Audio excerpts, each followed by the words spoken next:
Bab 12. Katakan apa yang baik untuk menguatkan.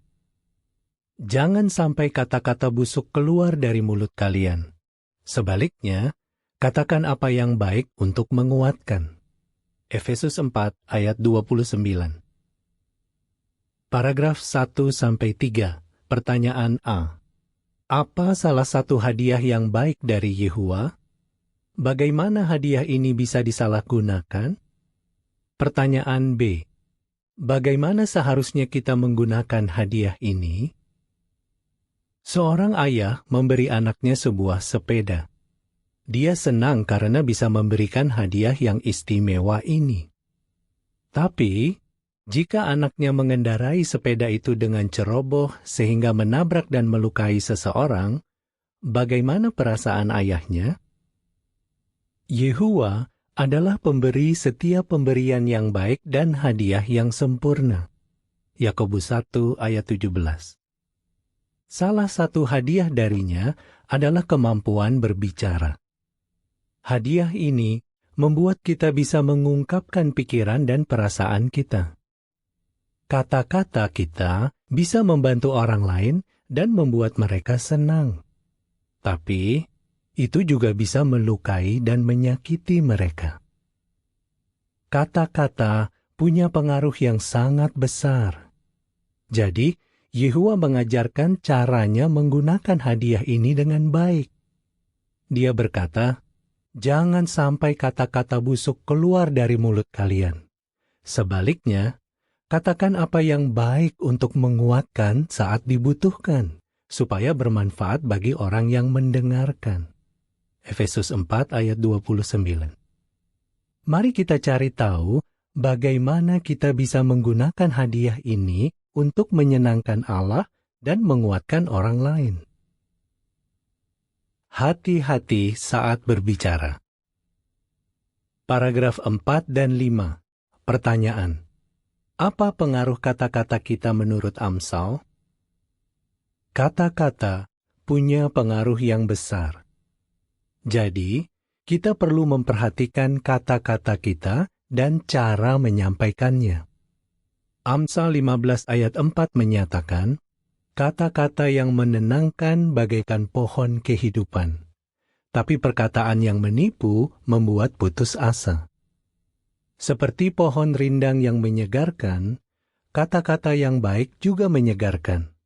Sebaliknya, kata-kata yang kasar membuat orang sedih dan sakit hati. Amsal 12 ayat 18 berkata, kata-kata yang tidak dipikir itu seperti tikaman-tikaman pedang. Kata-kata yang kasar bisa menyakiti perasaan dan merusak persahabatan. Kita mungkin ingat sakitnya perasaan kita saat ada yang berbicara dengan kasar kepada kita. Tapi, Amsal itu juga berkata, lidah orang berhikmat menyembuhkan. Kata-kata yang dipikirkan dengan baik bisa mengobati hati yang terluka dan memulihkan persahabatan yang rusak karena kesalahpahaman. Amsal 16 ayat 24 mengatakan, kata-kata yang menyenangkan itu seperti madu yang menetes, manis rasanya dan menguatkan tubuh. Dengan mengingat bahwa kata-kata kita bisa memengaruhi orang lain, kita akan berhati-hati saat berbicara. Paragraf 6. Pertanyaan. Mengapa tidak mudah untuk mengendalikan kata-kata? Alasan lain untuk berhati-hati saat berbicara adalah karena kita semua tidak sempurna. Keinginan hati manusia selalu buruk sejak kecil. Dan kata-kata kita biasanya menunjukkan isi hati kita. Kejadian 8 ayat 21. Memang, tidaklah mudah untuk mengendalikan kata-kata. Yakobus 3 ayat 2-4 mengatakan, kita semua sering berbuat salah. Kalau seseorang tidak pernah salah bicara, dia adalah manusia sempurna yang bisa mengekang seluruh tubuhnya. Kalau kita memasang tali kekang pada mulut kuda supaya dia patuh, kita mengendalikan seluruh tubuhnya juga. Perhatikan juga kapal-kapal. Biarpun besar dan ditiup angin kencang, kapal dikendalikan dengan kemudi yang sangat kecil ke arah manapun yang diinginkan nakoda. Tapi, kita perlu terus berusaha untuk melakukan hal ini. Paragraf 7 dan 8. Pertanyaan. Bagaimana kata-kata kita bisa memengaruhi persahabatan kita dengan Yehuwa? Kita juga perlu memperhatikan kata-kata kita dan cara kita menyampaikannya, karena kita bertanggung jawab kepada Yehuwa.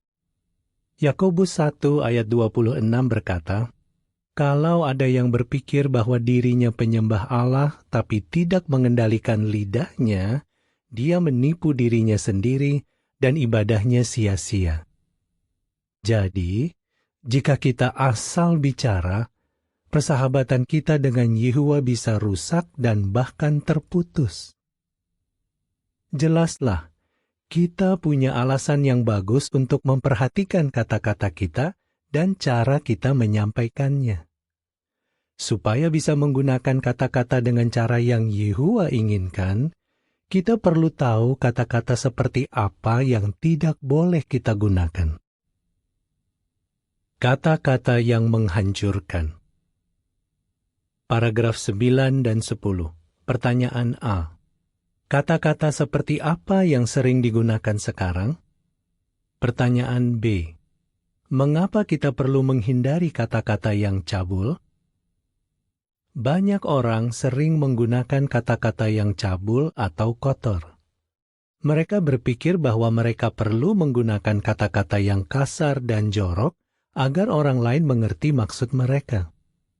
Para pelawak sering menggunakan kata-kata dan lelucon cabul agar orang-orang tertawa. Tapi Rasul Paulus berkata, "Singkirkan hal-hal ini dari diri kalian, yaitu kemurkaan, amarah, keburukan atau hinaan, dan jangan sampai perkataan cabul keluar dari mulut kalian." Kolose 3 ayat 8.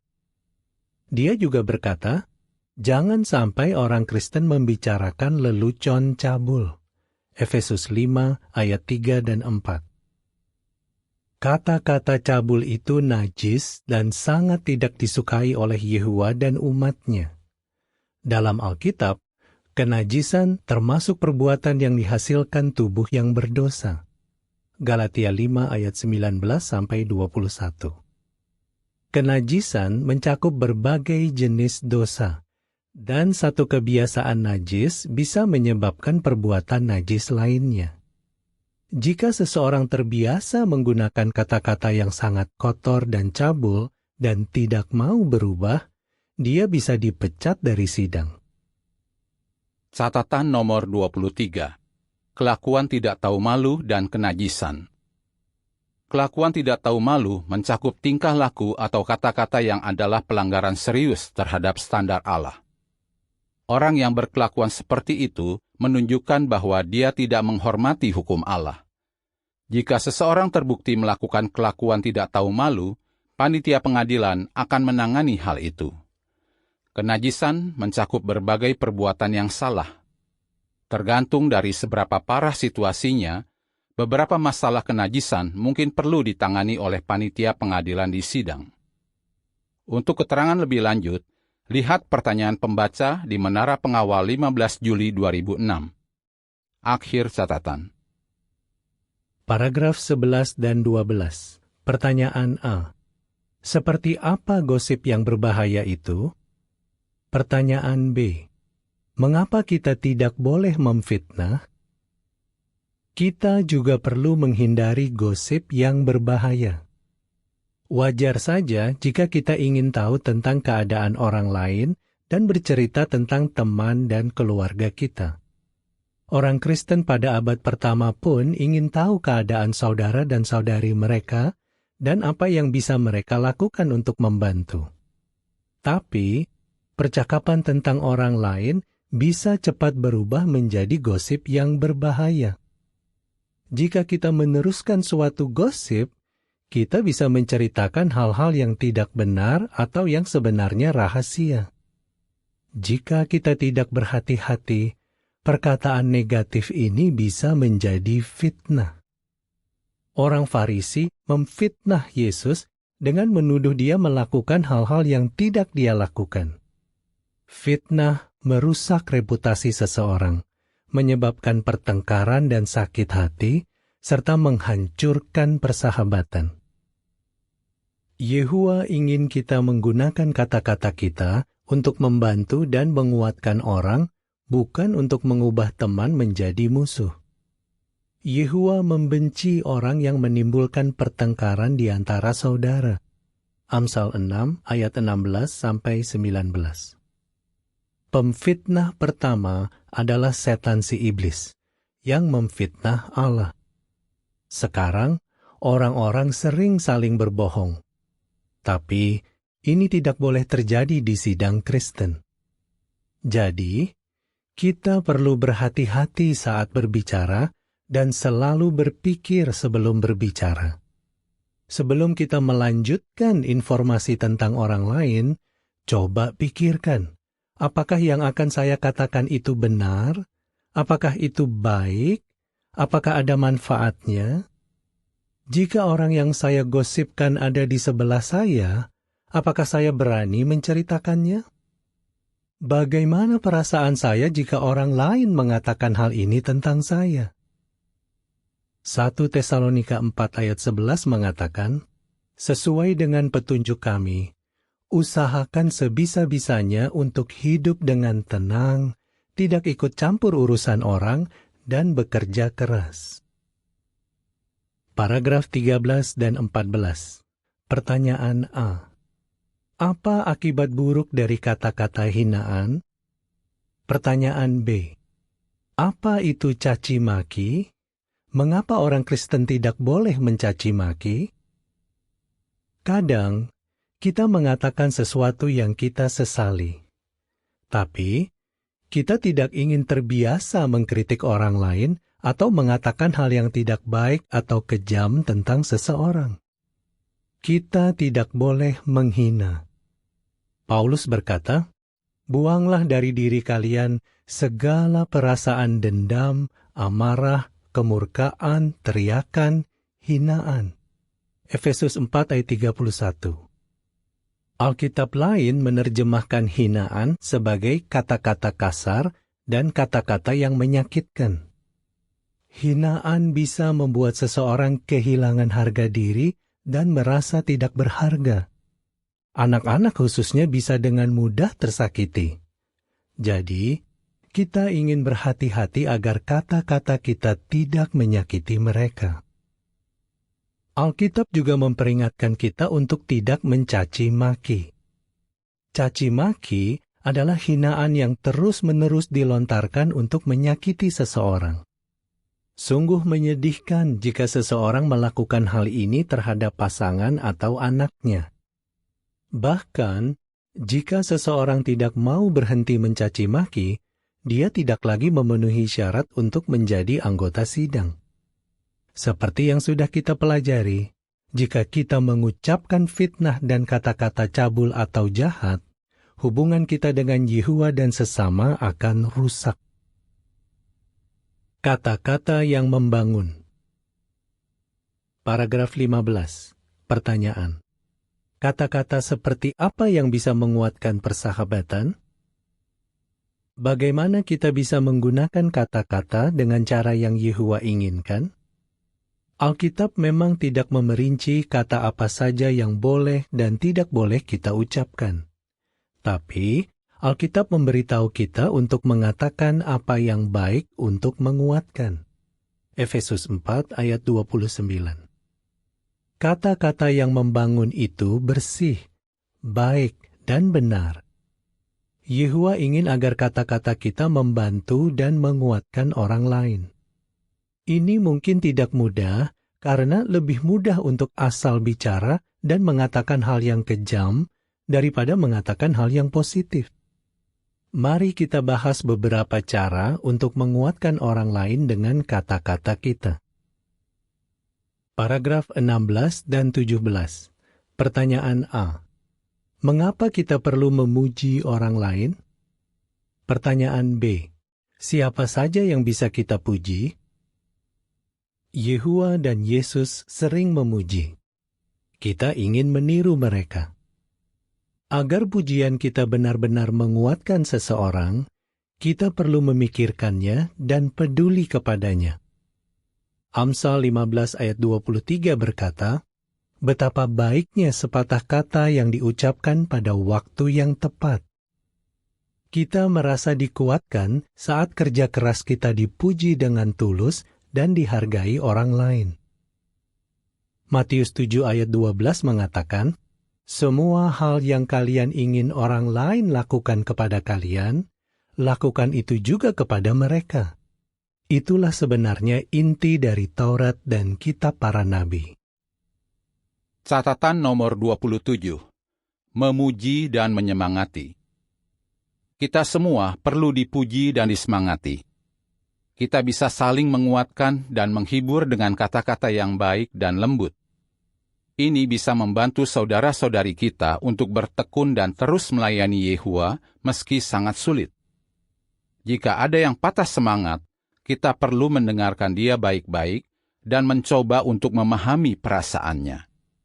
Dengan begitu, kita jadi tahu kata-kata atau tindakan yang cocok untuk membantunya. Bertekadlah untuk mengenal saudara-saudari dengan baik, agar kita benar-benar memahami kebutuhan mereka. Lalu, kita bisa membantu mereka untuk menghampiri sumber penghiburan dan kekuatan yang akan benar-benar menyegarkan mereka. Akhir catatan. Jika kita terbiasa melihat hal baik dalam diri orang lain, kita akan lebih mudah memuji dengan tulus. Misalnya, kita mungkin memperhatikan seseorang yang mempersiapkan khotbahnya dengan baik, seseorang yang berupaya memberi komentar di sidang, remaja yang membela imannya di sekolah, atau lansia yang rajin berdinas. Bisa jadi, mereka sedang membutuhkan kata-kata penghargaan dari kita. Selain itu, suami perlu memberitahu istrinya bahwa dia mencintai dan menghargai sang istri. Seperti tanaman yang membutuhkan sinar matahari dan air, manusia juga membutuhkan pujian untuk merasa dihargai, khususnya anak-anak. Carilah kesempatan untuk memuji upaya dan sifat baik mereka. Pujian bisa membuat mereka berani dan percaya diri, sehingga mereka akan berusaha lebih keras lagi untuk berbuat benar. Paragraf 18 dan 19. Pertanyaan A. Mengapa kita perlu sebisa-bisanya menguatkan dan menghibur orang lain? Pertanyaan B. Bagaimana cara kita melakukannya? Jika kita menguatkan dan menghibur orang lain, kita meniru teladan Yehua. Dia sangat peduli kepada orang yang rendah hati dan orang yang hatinya remuk. Yesaya 57 ayat 15. Yehua ingin agar kita terus saling menguatkan dan memberikan kata-kata yang menghibur kepada orang yang tertekan. 1 Tesalonika 5 ayat 11 dan 14. Jika kita berupaya melakukannya, Yehua melihat dan menghargai upaya kita. Mungkin kita memperhatikan seseorang di sidang yang sedang kecil hati atau depresi. Apa yang bisa kita katakan untuk membantunya? Kita mungkin tidak bisa menyelesaikan masalahnya, tapi kita bisa menunjukkan bahwa kita peduli kepadanya. Misalnya, kita bisa meluangkan waktu untuk dia. Kita bisa membacakan ayat Alkitab yang menguatkan dan bahkan menawarkan untuk berdoa bersamanya. Yakinkan dia bahwa saudara-saudari di sidang sayang kepadanya. Dan berbicaralah dari hati agar dia tahu bahwa kata-kata kita tulus. Amsal 12 ayat 25 mengatakan, "Rasa khawatir di hati manusia membuat hatinya terbebani. Tapi kata-kata yang baik membuat hatinya gembira."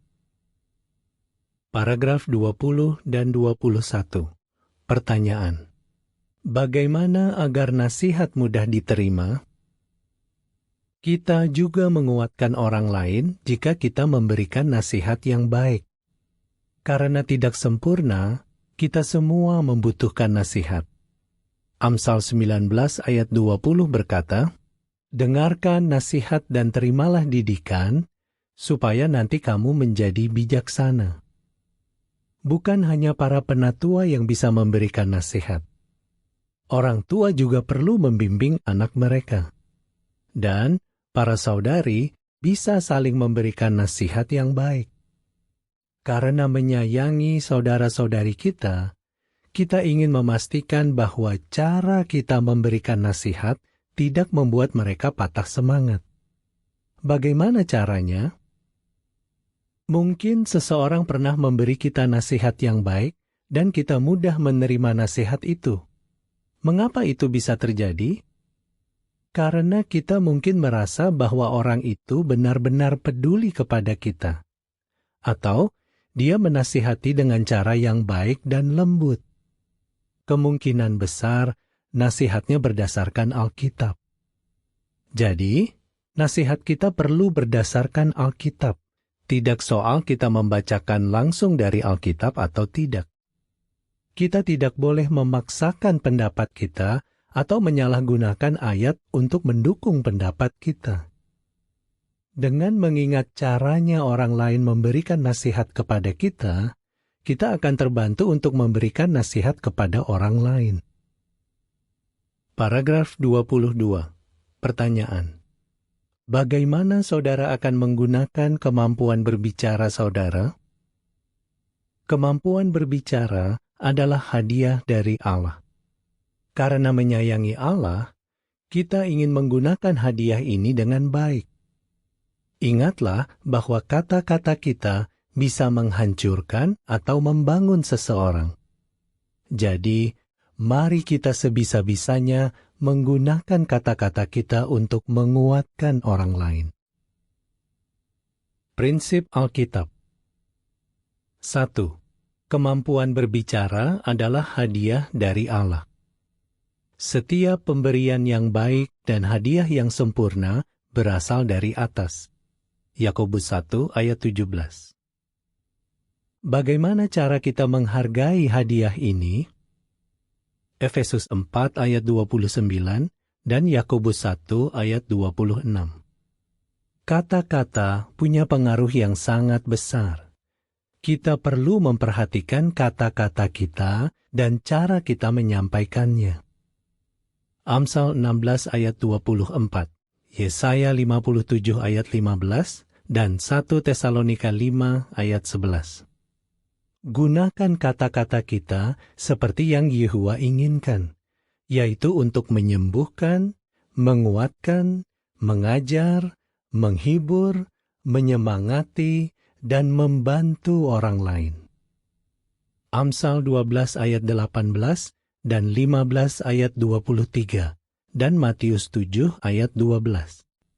Kata-kata yang tidak dipikir, yang diucapkan pada saat yang tidak tepat, bisa menyebabkan pertengkaran dan sakit hati. 2. Buatlah Allah senang dengan kata-kata kita. Kata-kata kalian hendaknya selalu menyenangkan. Kolose 4 ayat 6. Bagaimana kata-kata kita bisa memengaruhi keluarga dan teman kita? Amsal 31 ayat 28, Wahyu 2 ayat 1-3. Setiap orang perlu disayangi dan dihargai, terutama oleh keluarganya. Amsal 6 ayat 16-19 dan 26 ayat 20.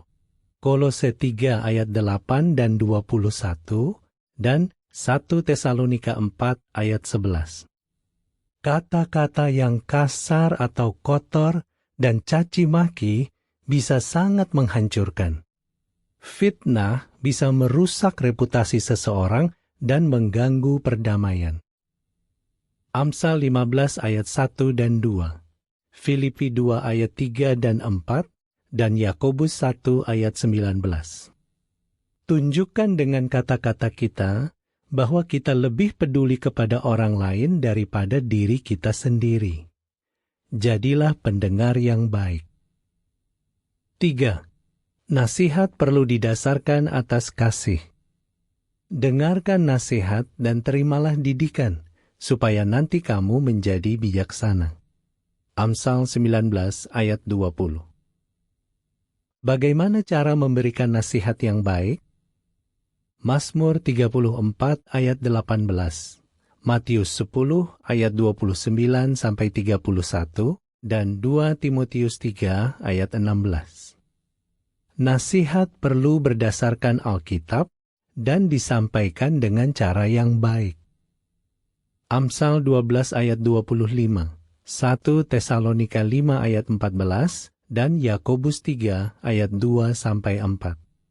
Gunakan kemampuan berbicara kita untuk menguatkan dan menyemangati orang lain.